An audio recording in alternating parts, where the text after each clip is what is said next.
for joining us in another episode of Infrastructure Is. This program is strategically designed to keep you informed and up to speed about the achievements and activities of the Ministry of Infrastructure, Lands and Housing here in Ondo State. I am Kemi Deni. Today on the program, I have the Director of Planning, Research and Design of the Ministry of Works and Infrastructure.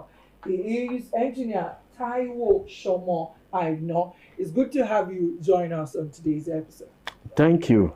I'm glad to be here too. Good to have you. And so let's dive right into it.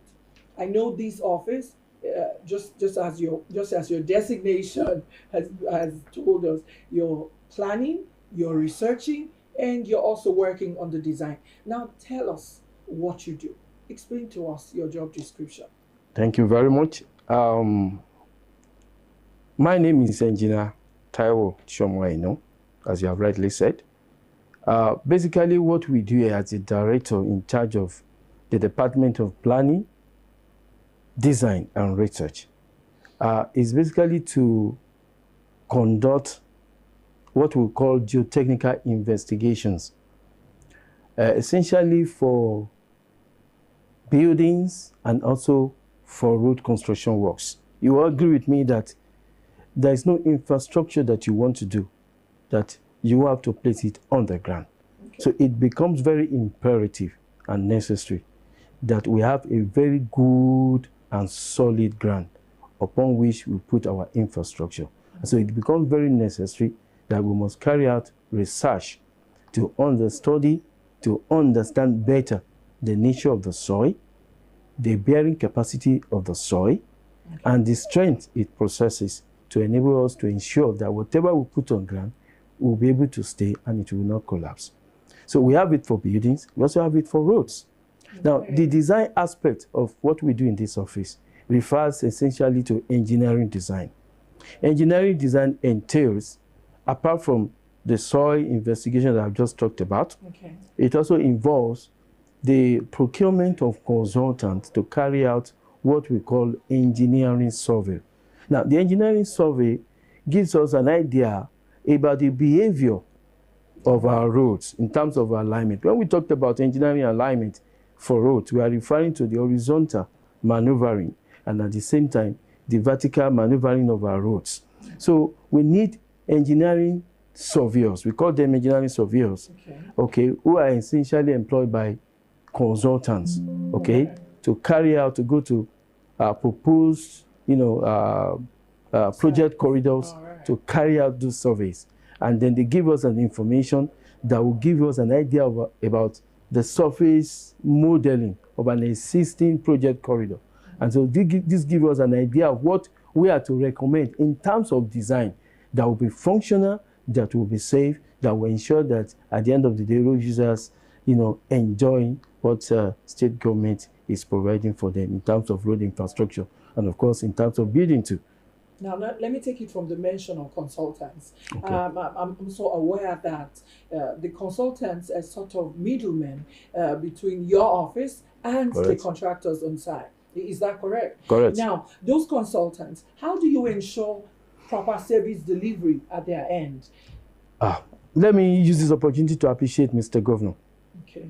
And I will use this opportunity to also inform the general public the need for us to appreciate the present governor, the captain of our hills at this point in time, for making it very important, very critical in his government, that the people of Ondo State should benefit from dividends of democracy, should have good road networks. We will not have been able to have, this intervention, if not because of the commitment of a governor that we have on ground. Ondo State government have been privileged to have several governors in the past. But let me say this, without fear or favor, without any form of bias. Ondo State, we have had it so good. As I speak with you now, About a week ago, the Ondo State government has awarded over 21 road projects, cutting across 18 local governments in Ondo State. We have never had it so good like that. That is besides the flyover bridge now that the Ondo State government is also currently embarking on. And I would say that through the commitment of Mr. Governor, he has given us the approval to engage and pre-qualify consultants. Now, these consultants are started with the responsibility of carrying out engineering design, like I've explained earlier. Now, they are to go to site to ensure that necessary geotechnical surveys are conducted, necessary tests are conducted to determine many informations that are buried or hidden. One of such information is for instance, the effect or the presence of chlorides or sulfates can affect the functionality of the foundation of bridges and even roads at times. So there is a need for us to carry out soil investigation, to determine this. There are different tests. We have SPT, known as soil penetration test. We have soil boring and underground tests. All these tests are carried out to determine the nature and the strength of these materials. Due diligence, exactly. So Mr. Governor has been gracious enough to give us that directive that we should go ahead, pre-qualify consultants, ensure that these consultants are suitable and eligible to carry out consultancy services in terms of road engineering constructions. And so without this, we would not have been able to have roads that will meet the test of time. So all these things are very important. And so I want to use this opportunity to appreciate the present government, ably led by the captain of our heats, that is my governor, your governor too. Our governor. Dr. Lucky Orimisan Ayedatiwa. Indeed, the Ondo State will be beginning to have that new lease of life by the time most of these road infrastructures are completed. I can guarantee that, because we have competent consultants now that were pre-qualified, that were appointed to give us the information for most of these road projects. And by the time these projects are awarded now, as I have said earlier, the Ondo State government have awarded this project, and we're expecting anywhere from now the beneficiary contractors to resume to site effectively and begin construction activities. Now, that's good to know. I'd like you to specifically, what positive, can you tell us? I'll do that again. Okay. Please tell us, what positive impact does your office have on these ongoing projects? Engagement. Okay. There is nothing that is thorough, that is able to deliver enduring legacies that come out so well without painstaking details, thorough planning, and giving attention to even the minutest of details. Yes. That is where planning and design comes in. Okay? In our road construction activities, we ensure that this time around, it is no longer business as usual. We engage competent, highly proficient consultants of nothing less than 10 to 15 years of experience in civil engineering, construction, and design to come forward and carry out essential design for us in terms of road design, alignment and the rest. Now, we use this information now to plan our road networks and give it also to a reputable contractor to execute. Now, our office is to ensure that these consultants that we have engaged do their job as required, professionally. They also provide feedback to this office in terms of services rendered on site to state government, and also ensuring that contractors comply to specifications given to them, strictly to them. So in other words, we say that our consultants are there to ensure quality control measurement on all our road projects. Now, that's good to know. Now, let me take you to the use of technology. In what way do you deploy the use of technology in your office? There are software developments, there are different packages. Now, even with the advent of AI, how well do you deploy technology in your course of duty? Thank you very much for for this question. We all know that globally now, innovation is the in thing, and making use of engineering gadgets, AI technologies, and other advanced technologies will enable us to do our job as engineers, efficiently and effectively. Now, in this ministry and in my department, if I'm to emphasize on that, in the past, we used to carry out our functions, which has to do with engineering design and, of course, regulating the practice of a consultant in the state, more or less in a traditional fashion. Traditional fashion in the sense that most of engineering design that we do for roads or for buildings are done manually, to a reasonable extent. But now, thanks to the advance of engineering, of course, you agree with me that civil engineering is evolving. And globally now, engineers in Nigeria too, we are trying to also make sure that we compete favorably with our counterparts abroad. And we have brought, that same expertise to our job, in the ministry as a public servant to ensure that we have value for money on the jobs that we have been assigned to oversee and to design. And so the use of technology now has become a very important tool for us. We have what we call an engineering design room, also known as CAD room, the computer-aided design room in this ministry, where most of the in-house engineers are expected to make use of design software, to investigate, like I said earlier, the existing road corridor, the behavior, the existing pattern or surface pattern of where we want to put our road or our buildings, or even areas that may likely have problems of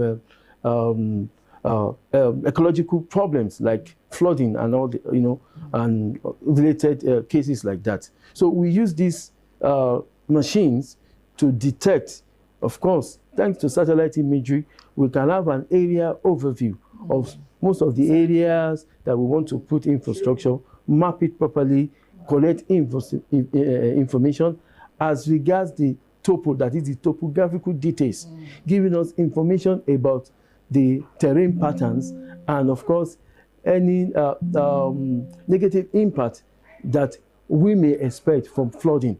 So we're able to use this information to identify what we call hostile zones, that is areas that are prone to flooding, susceptible to flooding, and then we use this information to forecast and of course advise the government, before we have problem of ecological flooding. It helps us to predict accurately and to tell the government that, okay, in the next rainy season, these are the areas that we need to dredge, in form of canalization and the rest, just to ensure that we don't have problem of flooding or similar crisis in our hands. So these have really helped us. And of course, in the area of road too, we make use of what we call AV, or we call it unmanned vehicle, also known as drones. This equipment can be used to carry out what we call area survey. It gives us feedback about, the existing road surface, the existing, let me call it adjacent buildings now, and other obligatory points, that is, obligating structures, existing structures within the road corridor. So all these informations, we're able to analyze them properly and then determine their impact as to the road that we want to construct. So if there are issues, we're able to see it on time and then, of course, provide adequate response or plans or solutions so that by the time it is awarded, the contractor can now begin to implement those solutions, and then we don't really have crisis at our hands. Of course, there is no way we want to carry out road construction that it won't bring about some certain inconveniences. When we talk about dust generations, there's no way you want to construct roads that the area will become dusty. Yeah, so all these things were a bit uncomfortable. But it is our job to be able to identify what we can do to minimize the effect of this generation. So we're able to see these things when we make use of all these technical equipment. And we are believing that We want to thank the present administration. They've been doing excellently well. They've assisted us in the procurement of some of these gadgets. But of course, you know, like I said earlier, engineering evolves.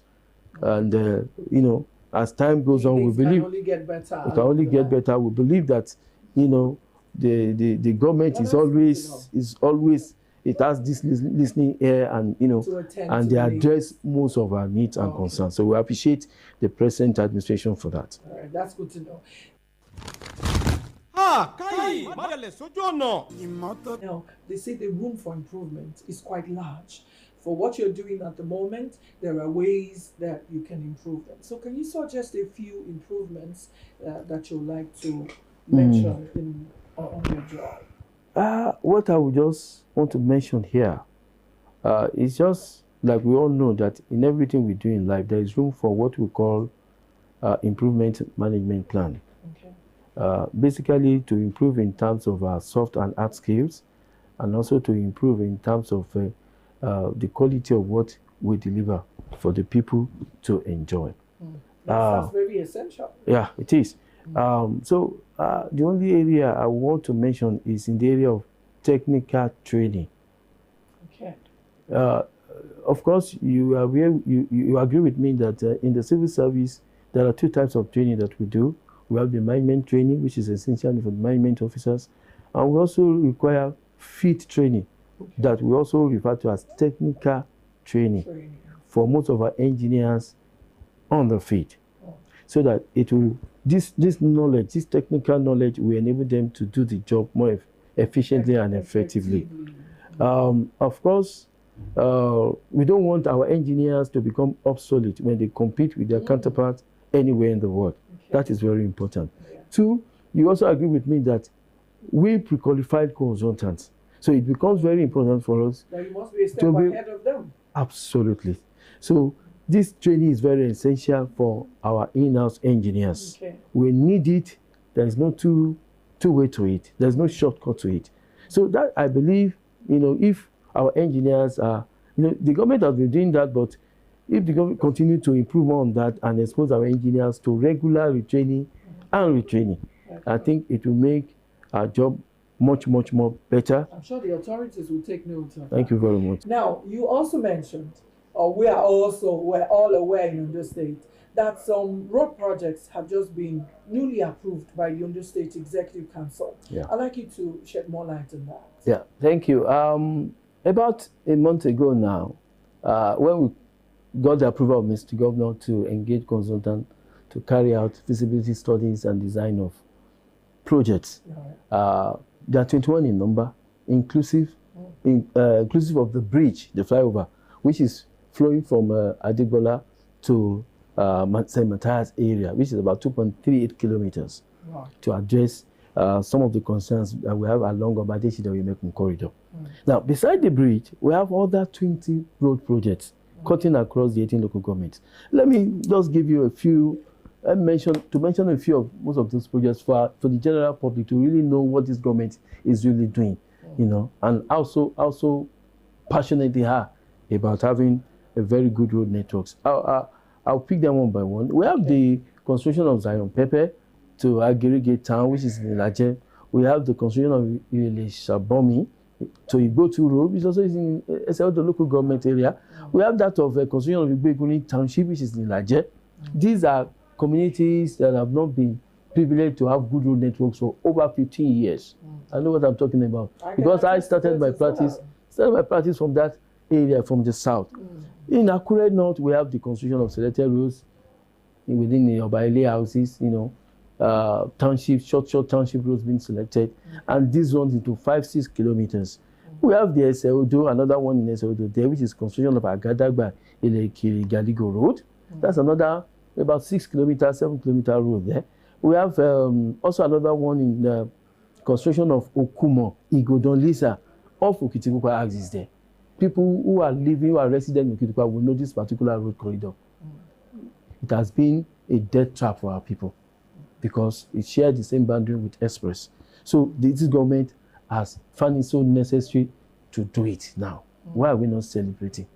Let me go on to mention the remaining ones. We have that of construction of selected roads in Irele. Another set of selected roads in Eluji Oke-Igbo. Anybody who is familiar with, we have two local governments there, Ileluji and Oke-Igbo. Most of the government attention we have witnessed in the past have always been in Ileluji, but this time around we are having government intervention, cutting across the two towns. Of course, we have the construction of access road and the internal roads of Ondo State University of Medical Sciences, UNIMED, just to make sure that students and, of course, road users within that corridor can have thoroughfare. Thank you. Then we also have construction of Araromi Road, that is under the federal local government there.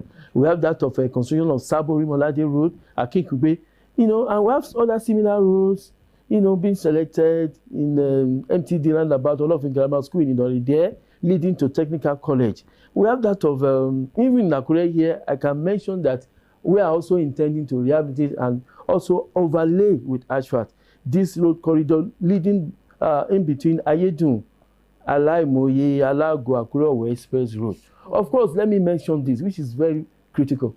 It's important that I mention this so that for our people to really know. There's this road for almost 20 years now. For those of us who are resident in Ondo State, who know this particular road I'm about to mention. It is the construction of Oba, Ekun, Afo, Idoani Road, and that of Imo, Arigidi, Agbaluku Road. These two roads networks have been roads that have created serious road mishaps for road users within the industry in the time past. As a matter of fact, we have recorded several deaths. Lives and properties have been lost. Many of our people have been kidnapped along this Oba-Ekun Road. But today we are grateful to God Almighty, and we are grateful to the Mr. Governor that we have on ground, that have found it so necessary, who believes so much in his people that he wants to put smiles on the faces of our people, and giving us the approval to go ahead and award this contract. And we have taken our time to ensure that the best of our contractors are given the responsibility to execute this project. And I can say it for a fact that this project, by the time the contractors move into site, in no time it will be completed, so that people can start, benefiting. Of course, considering the array and the integrity of the contractors that we have given this project to, I can guarantee and I can assure you that this government will not fail our people. Good job will be done, and the people can appreciate God and this government for it. So it's a good one. That's quite commendable on the part of government, I'm sure. Now, summarily, before I let you go, what's your parting words, especially when we bear in mind that tomorrow, they say, it's not guaranteed, but we always look forward to a better future. We know the way Ondo State used to be as regards infrastructural development just about 3 years ago, and we know where we are at the moment, and we look forward to having more. Just as you mentioned, some projects have just been newly approved by government. Now, what picture of Ondo State can you pose in the nearest future? Thank you very much for this wonderful question. If I'm to cast my mind back in 2 years ago, when this administration kicked off, most of us in Ondo State will recollect that there were series of potholes almost everywhere. That's true. That's really true. Yes. Particularly within the state capital, the road network was bad. But I don't think I need any soothsayer to tell anybody now the situation of things as we speak. It's way better than it used to be. If you go through Alagbaka houses, if you go through many townships now, everything is smooth, and then you can easily get to where you are going travel time within the shortest possible time. To me, taking a cue from this, I can easily project as an analyst that I am, that in the next 3-4 years, at the expiration of this government, and coupled with the fact that over 21 projects have been awarded, you can begin to picture what Ondo State will be like. Ondo State gradually is tending towards becoming a smart city. It's becoming a city where everybody can have access to nook and cranny of Ondo State and get there in the shortest possible time. Ondo State is gradually becoming a city where you can do your business and make your money without much of threat to, in terms of security of lives and properties. You're able to do your business in a very safe, much safer environment. It's because of the road network. Now, looking at the Akure, for instance, now, at night, nobody is intimidated by any street urchins. The street light is there for you to see. So you are confident that anywhere you are going, you are safe. Thanks to this government. 2 years ago, it wasn't so. Unless we want to deceive ourselves and want to be ungrateful to this administration.